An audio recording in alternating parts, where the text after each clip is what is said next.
Hello mga kaibigan, tinatanggap ko kayong lahat sa aking channel. Nagulat muli sina Ozgay Girl at Ken Yaman.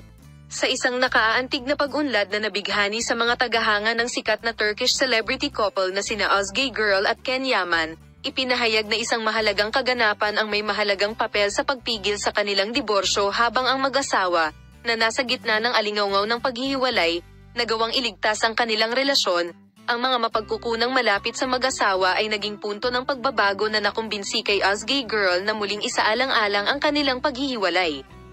Ang mga alingaungaw na sina Ozgay Girl at Ken Yaman ay magkakaroon ng mga aral sa langit sa mga nakaraang linggo ay humantong sa malawakang haka-haka tungkol sa hinaharap ng kanilang relasyon. Gayunpaman, tila isang malalim na emosyonal at personal na kaganapan ang naganap at nagbago ang isip ni Ozgay Girl tungkol sa pagtatapos ng kanyang kasal kay Ken Yaman. Tinutukoy ng mga mapagkukunang malapit sa mag-asawa na ang pagbabagong punto ay isang usapin ng pamilya, at ang sitwasyong ito ay lubhang nakakaapekto kay Ozgay Girl. Ang emosyonal na bigat ng sitwasyon ay nagtulak sa kanya na muling suriin ang kanyang mga prioridad at muling isaalang-alang ang kanyang desisyon na hiwalayan. Iniulat na ang kaganapan ay inaasahang maglalapit sa mag-asawa sa isa't isa, ang tibay ng kanilang pagsasama at ang kanilang determinasyon na malampasan ang mga paghihirap ng buhay ng magkasama.